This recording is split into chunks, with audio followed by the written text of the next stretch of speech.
everyone. We would like to wholeheartedly welcome each one of you for the ongoing Mental Health Webinar Series 2020 to 2026.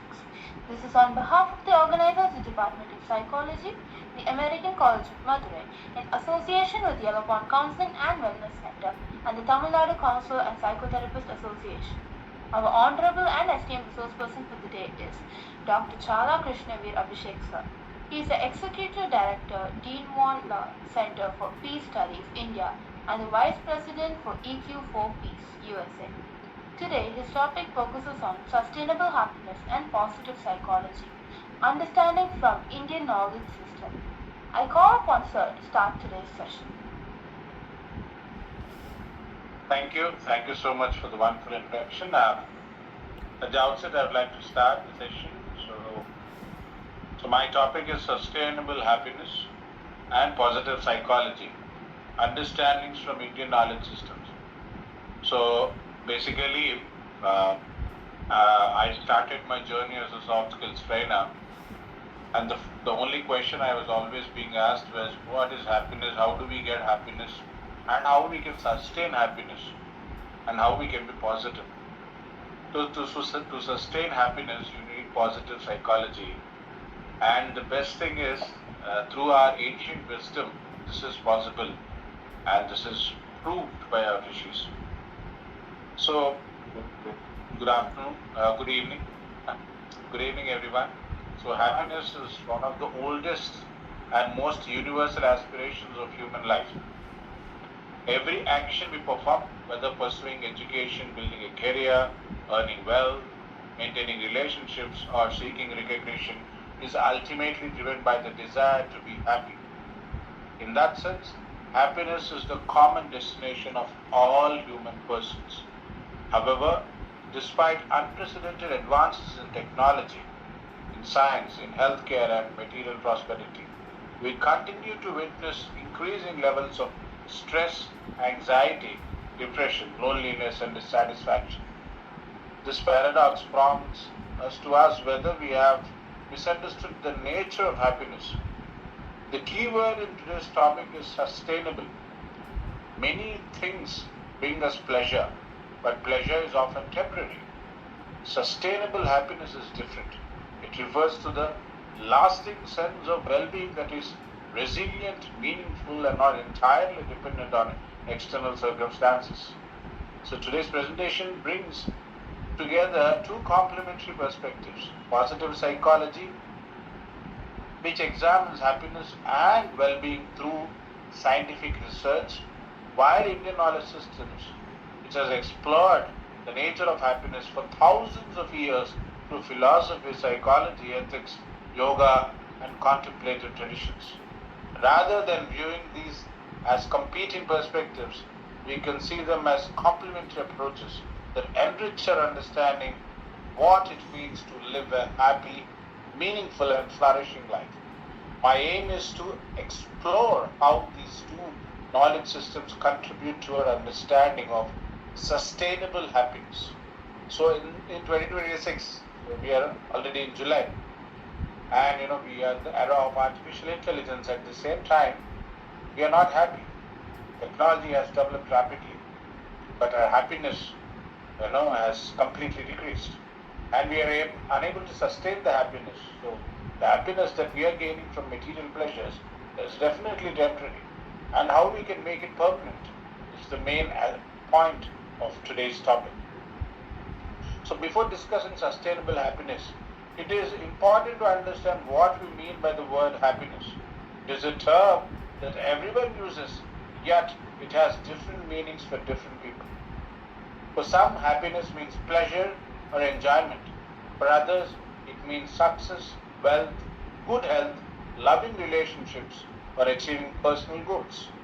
While all these experiences contribute to happiness, they are often temporary because they depend on external conditions. Psychologists distinguish between hedonic well-being and other type of well-being, which is eudaimonic well-being. So hedonic well-being focuses on pleasure, comfort, and avoidance of pain. It asks, how good do I feel? Eudaimonic well-being, on the other hand, focuses on meaning, purpose, personal growth, and living according to one's values. It asks, am I living a meaningful and fulfilling life? Indian knowledge systems make a similar distinction. They recognize that pleasure obtained through the senses is temporary, whereas true happiness arises from inner harmony, self-knowledge, ethical living, and balance. Therefore, happiness is not merely an emotional state, but a way of being. This distinction is important because if we mistake temporary pleasure for lasting happiness, we may spend our lives chasing experiences that never provide enduring satisfaction. Understanding this difference is the first step towards understanding sustainable happiness. So, it's very important that we study happiness because there are countries like Bhutan which are very popular because of gross national happiness. They are the toppers in gross national happiness. They are the country with highest amount of happiness. So they started celebrating happiness, and they are known for that. And it's very, very important that the countries beside Bhutan, like Nepal, India, Bangladesh, Pakistan, Sri Lanka, where we have a little bit of tensions, also embrace the path of Bhutan and try to perform well in gross national happiness. So, for a long time, psychology mainly focused on understanding and treating mental illnesses such as anxiety, depression, stress, and trauma. This approach was essential because reducing suffering is an important goal of psychology. However, researchers gradually realized that the absence of illness does not necessarily mean the presence of well-being. A person may not have depression or anxiety, yet still feel empty, dissatisfied, or without purpose. This led psychologists to ask a new question: what makes life worth living? So the study of happiness became important because it shifted attention from merely treating problems to promoting human flourishing. Researchers began exploring qualities such as optimism, resilience, gratitude, hope, compassion, meaning, and positive relationships. These are not just pleasant experiences, they are psychological resources that help people cope with life's challenges and live fulfilling lives. So Indian knowledge systems have always taken this broader view. So rather than focusing only on removing suffering, they emphasize cultivating wisdom, self-discipline, ethical conduct, compassion, and inner balance. The ultimate aim is not simply to avoid pain, but to develop a life of harmony and lasting well-being. Therefore, studying happiness is not about chasing pleasure or ignoring difficulties. It's about understanding how individuals can lead meaningful, resilient, and fulfilling lives despite the uncertainties and challenges of life. So, positive psychology, the science of well-being.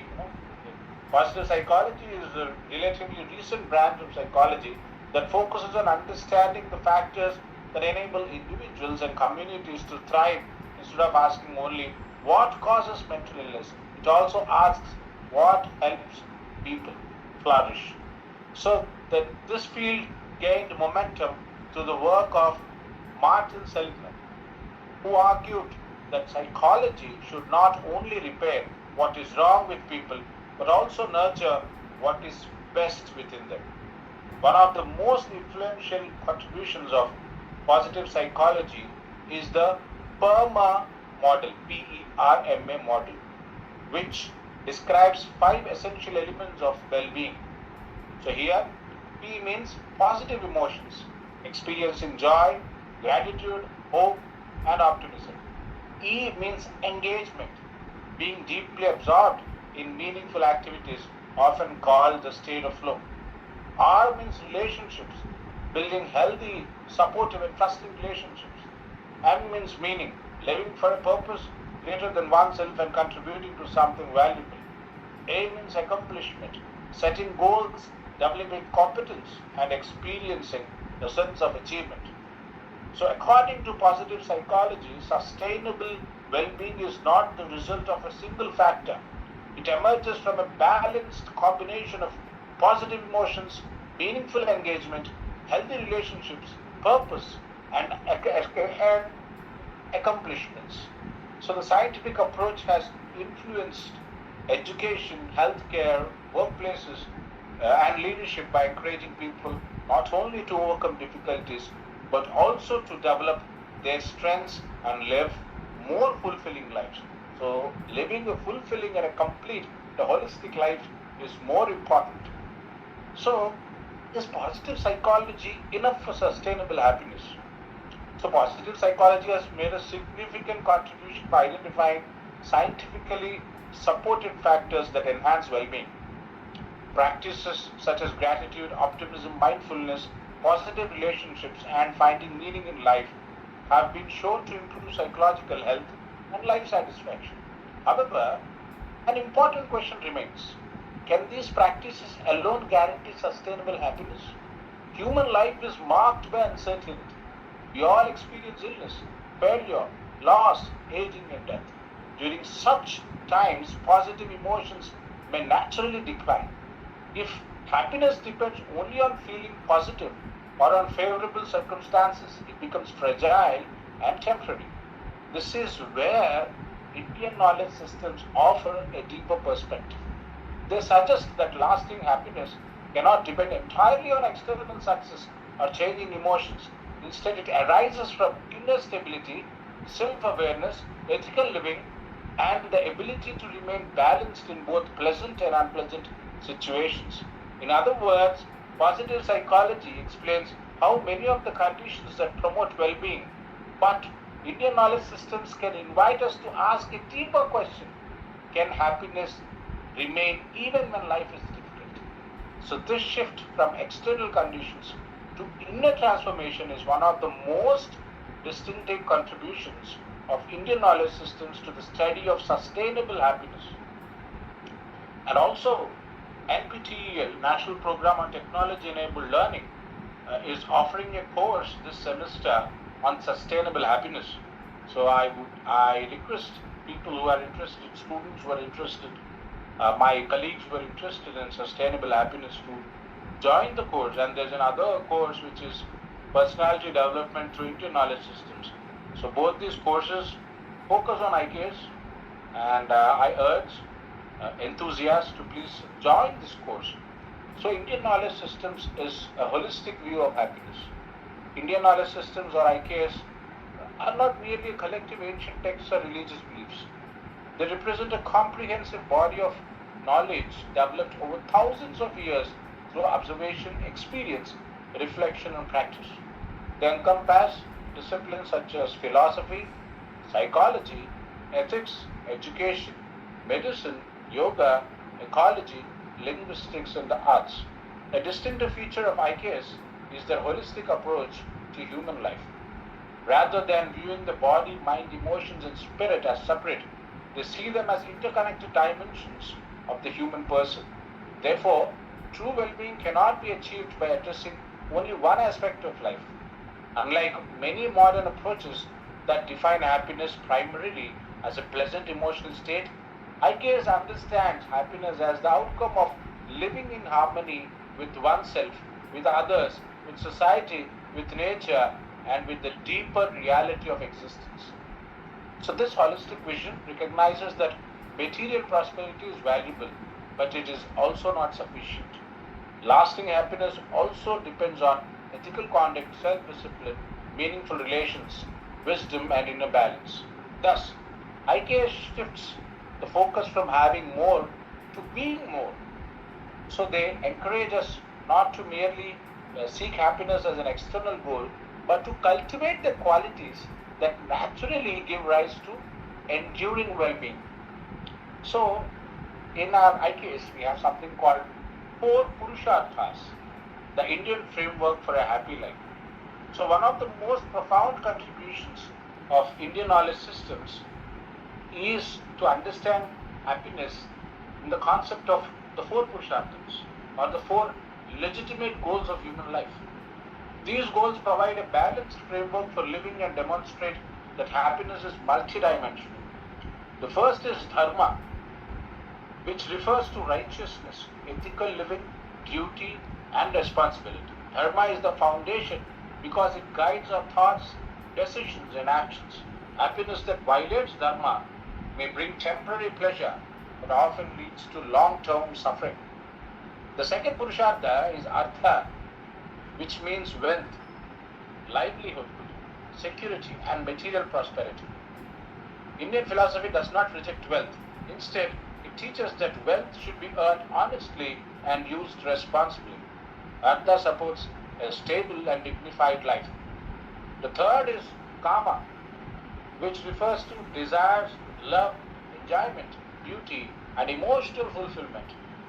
So human desires are considered natural, but they should also be pursued within the boundaries of dharma, so that they contribute to well-being rather than attachment or harm. The fourth and highest goal is moksha. This is the most important of all the four Purusharthas, which means liberation or inner freedom.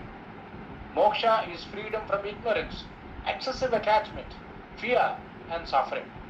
It represents the highest form of happiness because it is independent of external circumstances. So the genius of this framework lies in its balance. So IKS does not ask us to reject the world. Instead, it teaches how to pursue wealth and enjoyment ethically while gradually developing the wisdom and inner freedom that lead to sustainable happiness. Thus, happiness is not found in choosing between material and spiritual life, but in harmonizing all four goals, all four Purusharthas. And in Indian knowledge systems, we have something called Sukha, Santosha, and Ananda. So these are three dimensions of happiness. Sukha, Santosha, and Ananda are interchangeably used, but Sukha, Santosha, Ananda are different. Indian knowledge systems recognize that not all happiness is of the same nature. They distinguish between different levels of happiness, helping us understand why some forms of happiness are temporary while others are enduring or permanent. The first is Sukha. Sukha refers to pleasure or comfort experienced through the senses. It may arise from good food, wealth, and entertainment, success or appreciation. Sukha is natural and necessary, but it is temporary because it depends on external objects and circumstances. When those circumstances change, the pleasure also changes. The second is Santosha. Santosha, which means contentment. So contentment is the ability to appreciate what one has rather than constantly craving for what one lacks. It is not complacency or lack of ambition. Instead, it is an inner attitude of gratitude and satisfaction that protects the mind from endless comparison and dissatisfaction. The third is Ananda, often translated as bliss. Ananda is not an emotional excitement, but a profound inner state of peace, fulfillment, and joy. It arises from self-awareness, wisdom, and harmony with one's true nature. Unlike Sukha, Ananda does not depend on external possessions or circumstances. This distinction is highly relevant today. Much of the modern society encourages us to chase Sukha through consumption and achievement.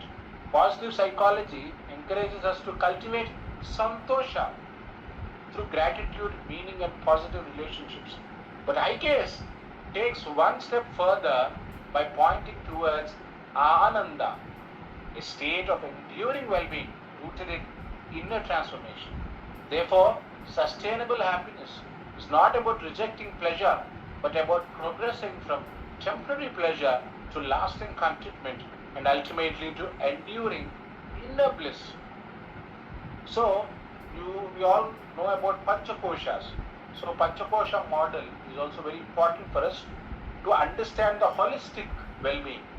So, one of the most unique contributions of Indian knowledge systems to understanding human well-being is the Panchakoshas, or the doctrine of the five sheaths described in the Taittiriya Upanishad. According to this model, a human being is not merely a physical body, but a multi-dimensional being with five interconnected layers. The first layer is Annamaya Kosha, The physical sheath, it represents the body which is nourished by food. Good nutrition, exercise, sleep, and physical health are essential for well-being. The second is Pranamaya Kosha, the vital energy sheath. It refers to the life force or energy that sustains all bodily functions. Practices such as proper breathing. Yes?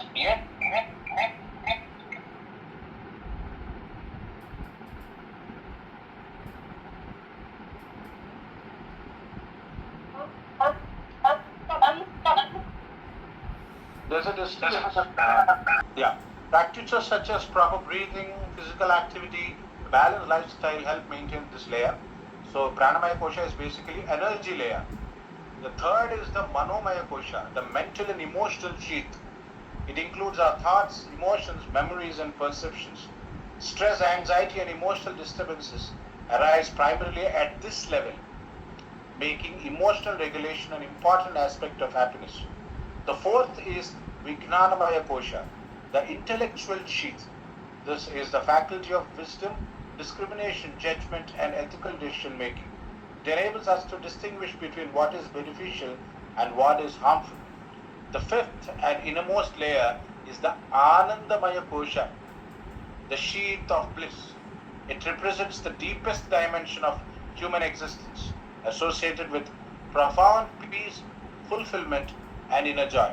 The Panchakosha model teaches us that sustainable happiness cannot be achieved by caring only for the body or only for the mind.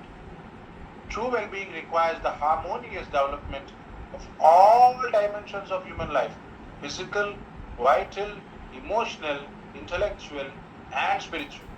This holistic perspective is one of the great strengths of Indian knowledge systems and complements the multidimensional approach of positive psychology. And we have discussed different things. How can we leave Bhagavad Gita? So Bhagavad Gita has a lot to say on sustainable happiness. Bhagavad Gita is one of the most profound texts in Indian knowledge systems that discusses the psychology of happiness and suffering. It does not promise a life free from challenges. Instead, it teaches us how to remain inwardly balanced while facing them. One of its central teachings is equanimity, expressed in the famous statement, Samatvam Yoga Uchyate. Yoga is equanimity.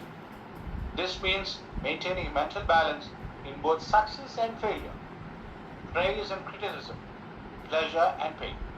The Gita explains that suffering often arises from external events, but generally that suffering arises not from external events, but from the attachments to the outcomes. So the suffering is not arising from the external events or from the external world, but it's due to the attachment that we have towards the outcomes. When our happiness depends entirely on success, possessions, or the approval of others, we become emotionally vulnerable.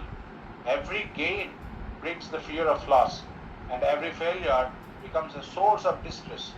To overcome this, the Gita introduces the principle of Karma Yoga. Even our central government has hired Karma Yogis.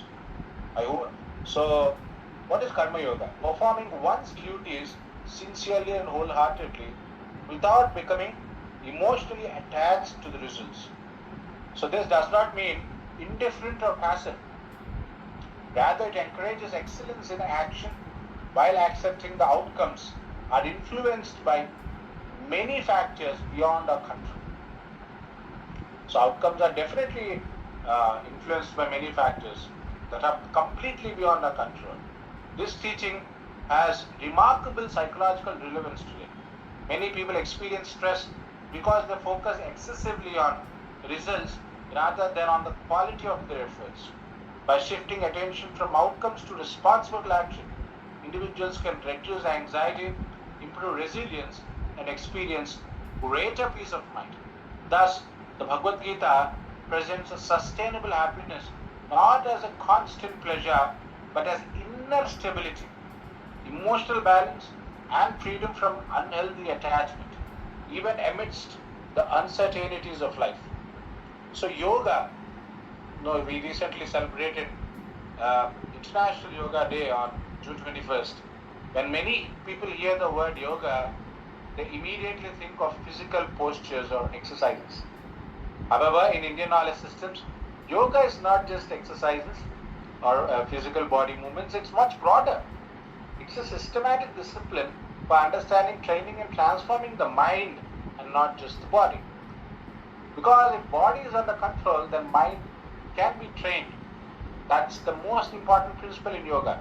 So according to Patanjali, the father of yoga, yoga is the regulation of fluctuations of the mind. So our minds are constantly occupied with thoughts about the past, worries about the future, desires, fears, and distractions. These mental fluctuations often become the source of stress and unhappiness. Discipline, breath regulation, concentration, and meditation, individuals learn to observe their thoughts instead of being controlled by them. So we need to become observer of thoughts rather than experiencer of thoughts. Modern research also supports many of these practices. So regular meditation and mindfulness have been associated with reduced stress, improved emotional regulation, better concentration, enhanced resilience, and greater life satisfaction. So these findings demonstrate that ancient yogic practices remain highly relevant in contemporary psychology. From the perspective of Indian knowledge systems, happiness is not something that we acquire from outside. It emerges naturally when the mind becomes calm, balanced, and free from unnecessary disturbances. Yoga, therefore, is not merely a form of physical exercise, but a comprehensive science for cultivating sustainable mental well-being. So positive psychology and Indian knowledge systems. There are certain points of convergence. Although positive psychology and Indian knowledge systems emerge in different historical periods and cultural contexts, they share several common concerns. Both seek to understand what enables human beings to live fulfilling, meaningful, and flourishing lives. For example, positive psychology emphasizes gratitude as a practice that enhances well-being.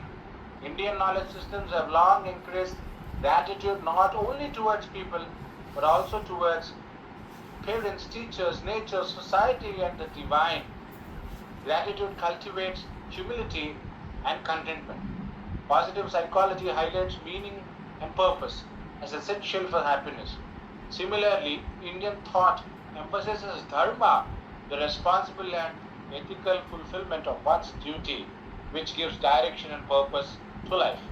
So another area of convergence is mindfulness. Modern psychology recognizes mindfulness as an effective way to reduce stress and improve emotional regulation.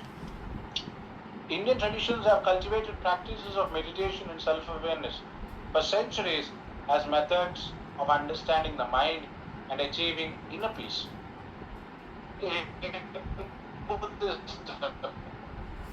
There's a text called Satta Sambodhan. So Satta Bhujangas actually talk about different aspects. So Virya Sambhojango Kubante Bhagata Sammadhattato Bhavito Bhavanikato Abhigyaya Sambodhaya Nibbanaya Sambadhati. So mindfulness is an energy that we have to cultivate. Both perspectives also recognize the importance of compassion, resilience, healthy relationships, and character strength. Positive psychology supports these ideas through empirical research, while Indian knowledge systems present them as values essential for individual and social harmony. The difference lies mainly in their emphasis. Positive psychology primarily relies on scientific observation and research to understand well-being. Indian knowledge systems integrate psychology and philosophy, ethics and spirituality and lived experiences. So basically positive psychology is mostly objective and Indian knowledge systems is subjective. Together they provide a more comprehensive understanding of sustainable happiness, one that is supported by scientific evidence and enriched by timeless wisdom. So practical lessons for sustainable happiness are very important. We need to understand how it can be used in practice. The discussion so far has shown that sustainable happiness is not something that happens by chance. It is the result of conscious habits, attitudes, and choices that we cultivate throughout life. Both positive psychology and immunology systems offer practical principles that can be applied in our daily lives.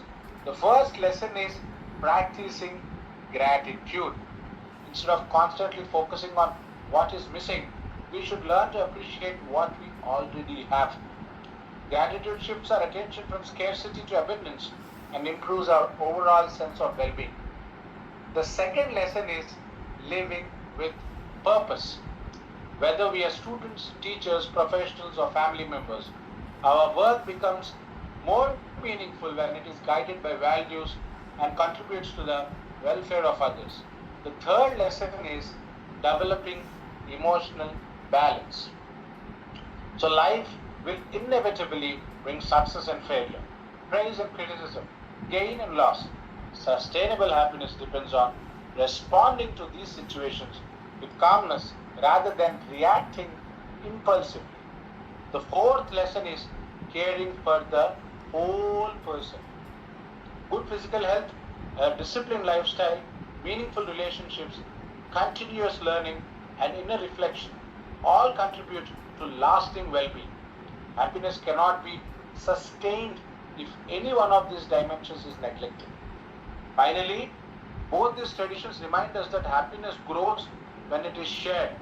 Acts of kindness, compassion, service, and generosity not only benefit others but also deepen our sense of fulfillment. These lessons show that sustainable happiness is not a destination to be reached one day. It is a way of living that is cultivated through everyday thoughts, actions, and relationships. So, how can we proceed towards sustainable happiness? So, I'm in the concluding slides now. As we conclude, let us return to the central question. What makes happiness sustainable? This is the question we asked the first slide, if you remember.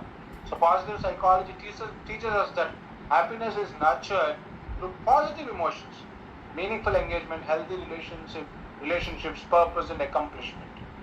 So these findings are supported by scientific research and have significantly enriched our understanding of human well-being. So Indian knowledge systems take this understanding a step further. They remind us that lasting happiness cannot depend solely on external achievements or favorable circumstances. True happiness emerges from inner balance, ethical living, self-awareness, wisdom, and harmony with oneself, society, nature, and the larger reality of life. So the real contribution of Indian knowledge systems is that they transform happiness from a temporary emotional experience into a way of living. They encourage us not merely to seek pleasure, but to cultivate character, not merely to chase success, but to discover meaning, not merely to avoid suffering, but to develop the inner strength to face it with courage and equanimity. Therefore, sustainable happiness is neither purely psychological or purely philosophical. It is an integration of scientific understanding and timeless wisdom. When positive psychology and Indian knowledge systems are viewed together, they offer a holistic framework for human flourishing, one that nurtures the body, mind, intellect, relationships, values, and inner consciousness. So happiness is not found by changing the world around us. It is sustained by transforming the way we understand ourselves and the way we live. So here we need to dwell upon an important concept from our Upanishads, that is Sat, Chit, Ananda, Satchid Ananda. So Sat is truth, Chit is consciousness, Ananda is bliss. So one of the most profound contributions of Indian knowledge systems is understanding happiness as the concept of Satchidananda. This expression found in the Upanishadic tradition describes the essential nature of the self or ultimate reality. So the word Sat means pure existence, or which is eternal and unchanging. It reminds us that beneath the constantly changing experiences of life, there is a deeper dimension of existence that is stable and enduring. Chit means pure consciousness or awareness. It is the capacity to know, understand, and experience. Indian philosophy teaches us that our thoughts, emotions, and perceptions change continuously, but the witnessing consciousness that is aware of these changes remains constant. Ananda means bliss. So we have already discussed. So the bliss is not excitement, not pleasure, nor emotional enjoyment. It is a profound and unconditional state of peace, fulfillment, and completeness that does not depend on external objects, achievements, or favorable circumstances.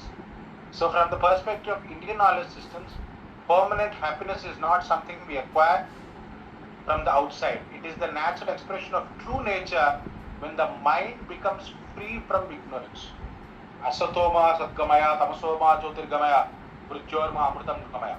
So free from attachment and free from constant agitation. Just as the sun is always shining behind the clouds, Ananda is always present, but often obscured by mental disturbances. So and false identification with external conditions. So this idea represents perhaps the greatest difference between positive psychology and Indian knowledge systems. Positive psychology primarily seeks to enhance well-being through positive experiences, strengthens and meaningful living. Indian knowledge systems acknowledge the value of Satchidananda, approaches as Satchidananda as the highest and most enduring form of happiness, a happiness that is not created but discovered because it already exists within the deepest nature of every human being, Advaita. This is why Indian sages describe Ananda not as an emotion that comes and goes, but as the permanent foundation of a truly fulfilled and liberated life. And most importantly, we must not forget the trending yoga these days. It's called laughter yoga or hasya yoga, the power of laughter. So, when we talk about hasya yoga, we have different perceptions, but I want to explain what hasya yoga actually is. So another valuable insight from IKS Indian traditions is the importance of hasya or laughter as a means of promoting well-being. In the Indian aesthetics, hasya is one of the navarasas, the 9 fundamental emotional experiences that enrich human life. So it is associated with joy, lightness, and emotional release. From a psychological perspective, laughter is much more than a spontaneous reaction to humor. Genuine laughter relaxes the body, reduces stress, improves social bonding, and helps individuals cope with life's challenges. It shifts attention away from worry and creates a positive emotional state. So, is it different from the humor that we see in the TV or on the social media? It is important to emphasize that Hasya Yoga is based on compassion, dignity, and shared joy. It is not based on ridicule or humiliation. It does not promote body shaming, name calling, mocking a person's appearance, disability, age, gender, religion, caste, culture, or any personal characteristic. Such behavior can cause emotional and psychological harm and is inconsistent with positive psychology and Indian ethical values. So the comedy that we see is not Hasya Yoga, unfortunately. It is name calling, body shaming. So Hasya Yoga uses intentional laughter, playful interaction, rhythmic breathing, and joyful participation to cultivate physical, mental, and emotional well-being.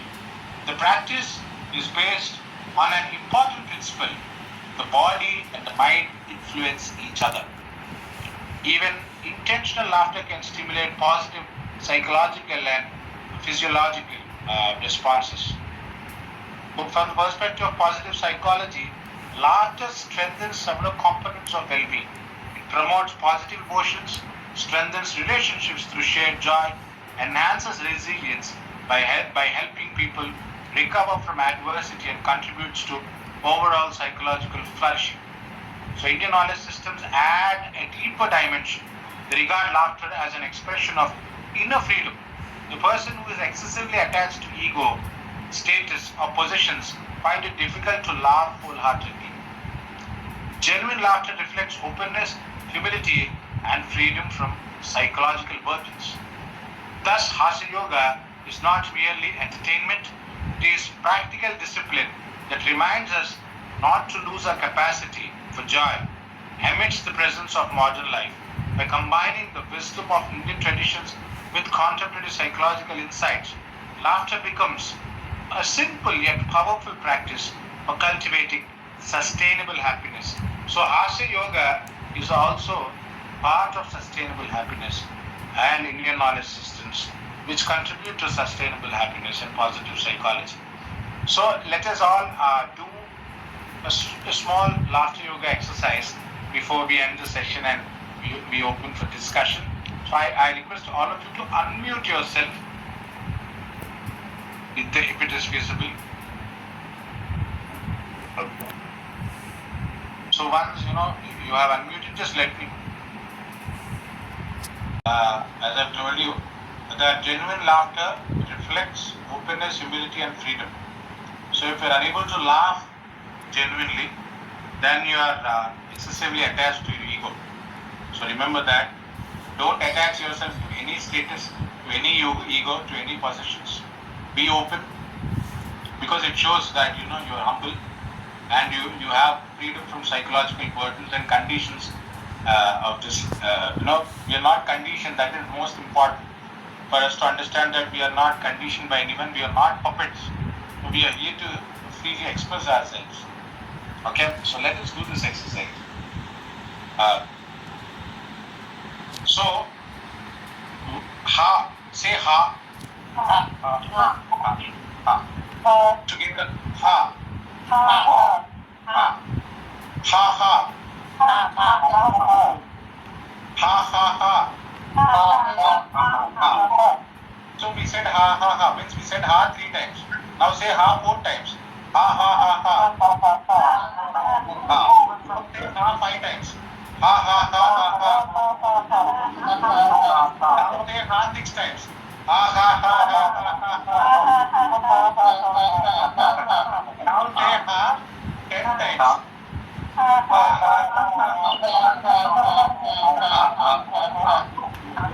Now say ha 20 times.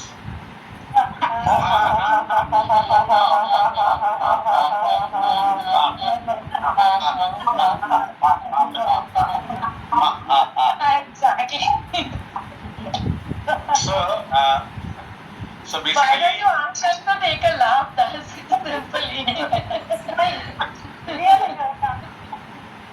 So basically, it is endless. Laughter is endless. No, our ha generally stops with ha. So we want to take it multitudes to different lengths, to different dimensions. So if the ha is continuous, then our life is happy always, and the happiness is in it. Ha moment. And then one more laughter yoga exercise I generally make people do. Just hold 2 glasses.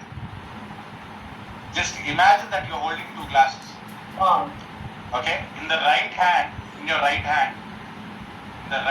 glass, there is milk and the left glass is empty.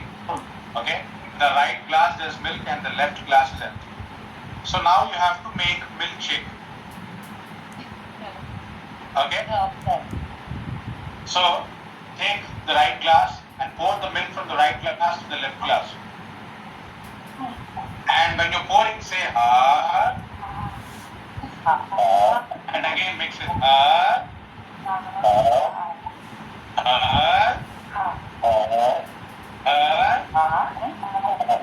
then the milkshake is ready. Now ready to drink it.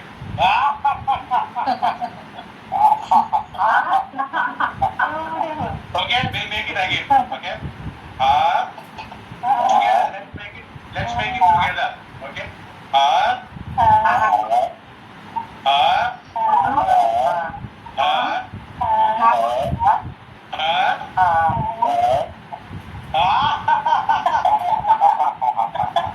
Okay, you just try. All of you just try. Take 2 glasses and make milkshake.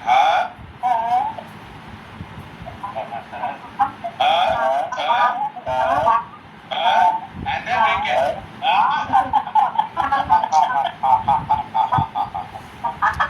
So basically, you don't need a reason to laugh. Laughter is something which is spontaneous.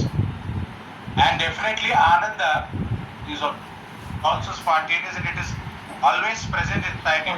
The only thing is it's like a sunshine, as I've already told you, which is obscured by the clouds. So once you remove this, obliterate the clouds, you understand that it is all divine. You're all divine beings. You're all embodiments of Ananda. So let us reduce our stress, anxiety, apprehensions, and always be happy, lead a happy and laughing life. Laughter, happiness is very, very important. Let's laugh every day, not at others, as I've already told you, but with others. Thank you so much. Thank you. It is a wonderful essential of how we have to indulge the traditional form of Krishna, the Dharma, Artha, Kama, and Moksha, and from the Dharma in the positive psychology.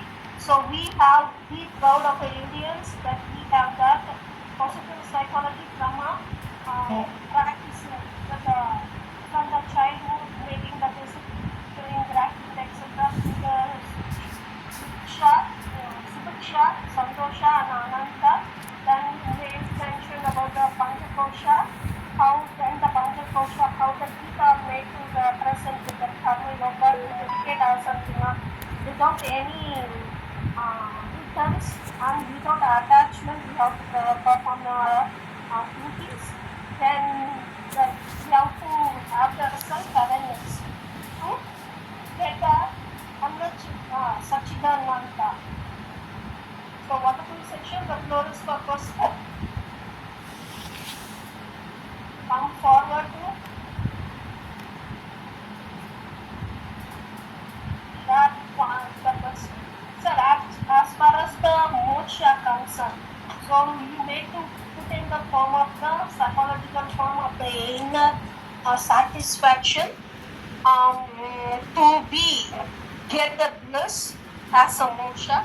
But as far as the traditional form, the moksha means something, the eternality. So Yes, definitely self-actualization is related to moksha, but moksha means moha kshaya. Moha is delusion and kshaya is removal. So removal of delusion is moksha.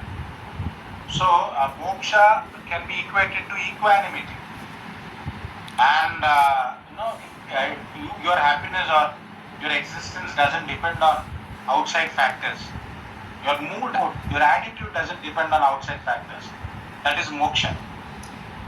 So in a way, it is detachment and definitely a self-realization and self-actualization, the highest level. Others like to share something? Sir, excuse me, sir. I would like to. Yes, sir. You told me about that sustainable happiness course in NTL or what's that course? Yes, sir. There's Swayam Portal. In Swayam Portal, we have something called NPTEL, National Program on Technology Enabled Learning. So NPTEL is handled by IITs. So they are offering this semester, July-October semester, they are offering sustainable happiness course in humanities and social sciences section. So it is, as far as I understand, it's an 8-week course, and you'll be certified by IITs. You'll get credit, and you can also claim FDP. You will also get FDP, Faculty Development Program Certificate. And there's another course. Distance education, sir, or is it? It's completely online, sir. Online, but the exam is proctored, and it will be conducted at a center near you. Okay, sir. Thank you. So, shall I join through Google?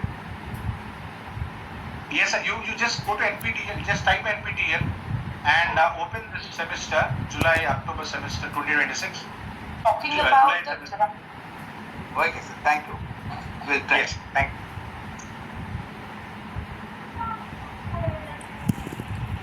feedback from the chat box.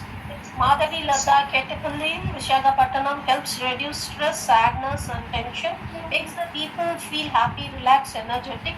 Laughter yoga also improves the blood circulation, breathing, and mental health.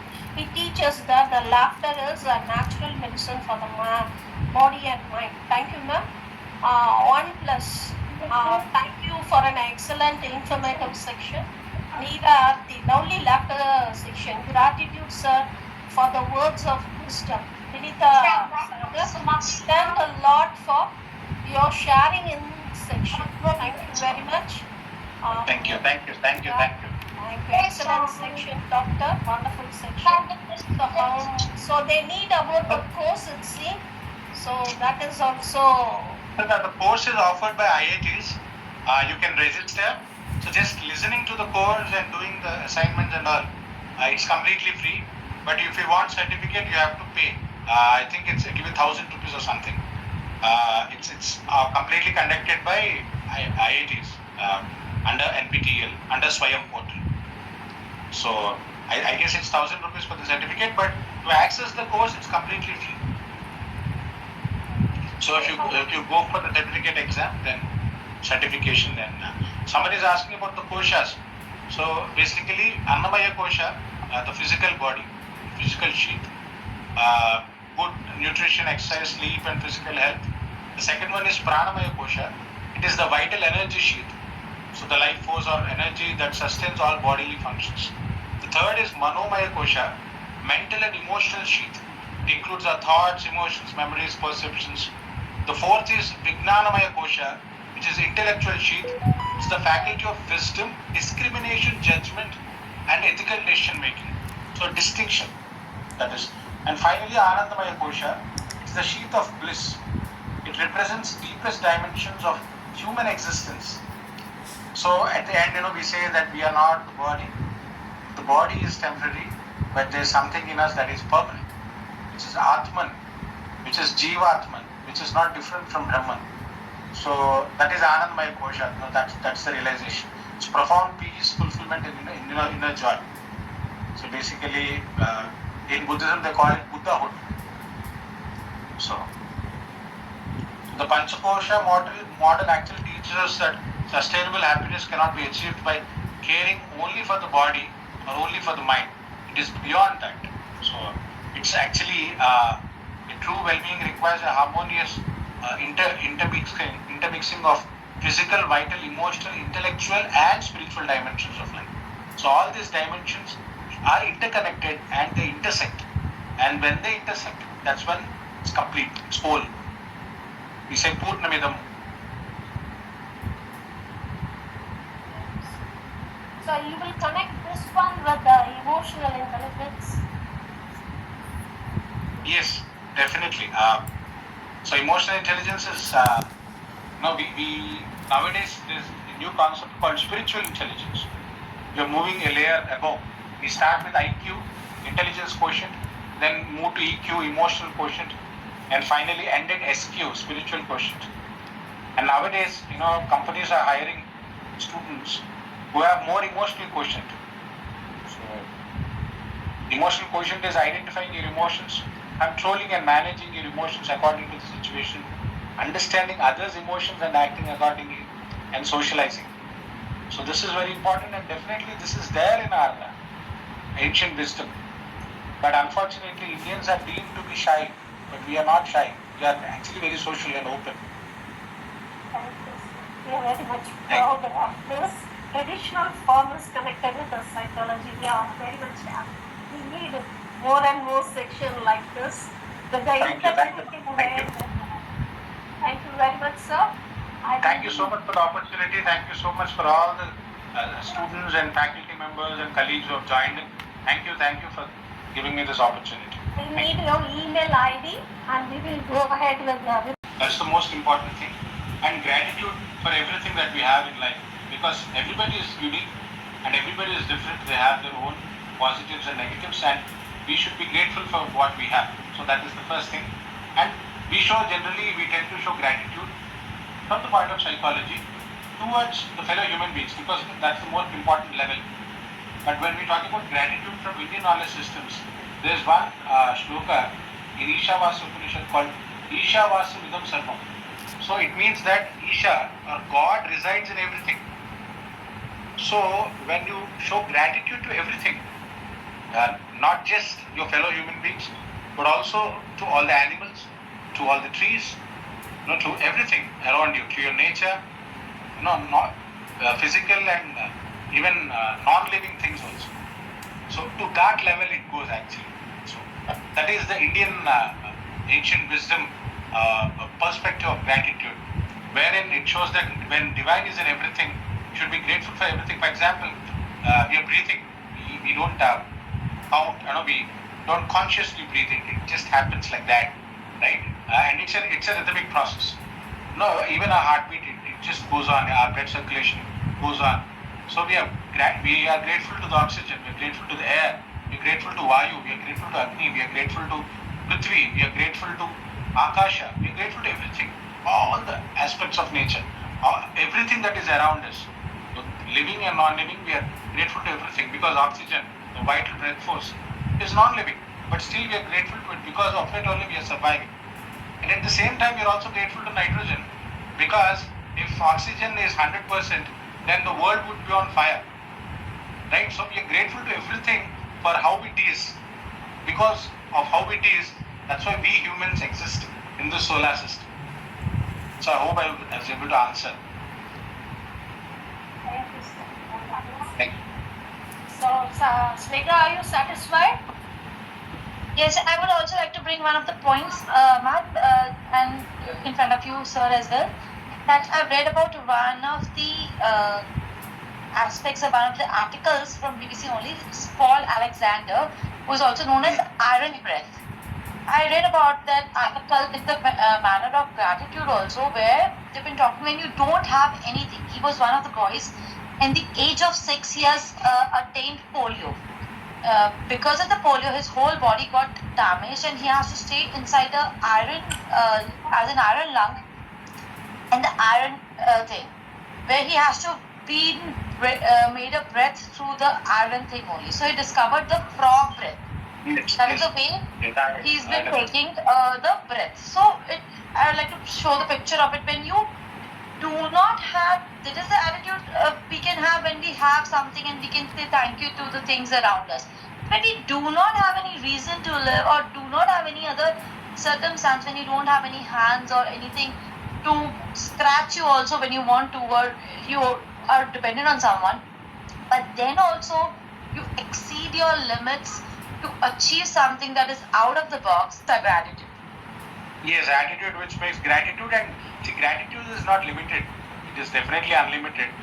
And irrespective of our physical or physiological conditions, definitely there are certain things, that actually help us directly or indirectly, and we're always grateful to everything and everyone. So that is definitely there. Thank you so much for pointing that out. There's one person called Nick Vujicic. I always talk about him, Nick Vujicic. He doesn't have 2 hands, doesn't have 2 legs, but he's still happy. He's a motivational speaker. He swims without hands and legs. He has a family, he has a wife, he has kids. So it depends how you view your life. When you are grateful to everything, automatically humility and happiness automatically arrives. That is what I call Ananda. So Ananda is not dependent, it is independent. Do we waste it? Do we throw it out? So that is also very, very important. So gratitude to different things, definitely change the world. So in India especially, for example, when we talk about sanitation, we keep our homes clean. But when we talk about our neighborhood, they are not clean. We don't care about neighborhood. We can just throw anything at the neighborhood, at the streets, on the roads, because we don't think that is our purview. But our house is not just our purview. Our purview is the entire universe, our entire creation. So when we show gratitude towards everything, or when we are grateful, automatically we'll see to it that the roads are also clean as our houses. That is what is happening in Europe, Australia, and US. But unfortunately, India, we are not implementing it because we are not showing that level of gratitude. Yes, or also to the land, the seed, the water, and especially God, who has provided everything for us The cause to of enjoy all and to give back to him, isn't it? So it's a huge cycle actually. Yes, definitely. Thank you for adding that. You are a very good teacher, I must admit that. That was a Thank you. very good professor. Thank you. So I just shared my WhatsApp number and my email ID. Okay. And thank you for teaching us the laughter style also, sir. Otherwise, it doesn't ignite like this, but now with this, things are going to change. There's actually a lot of laughter courses that are being offered actually. Some on YouTube. Just go and do all these laughter exercises. You'll have a lot of fun whenever you're stressed out. Yeah. Thank you. Thank you, sir. Accept the gratitude from each and every one of us. Really wonderful.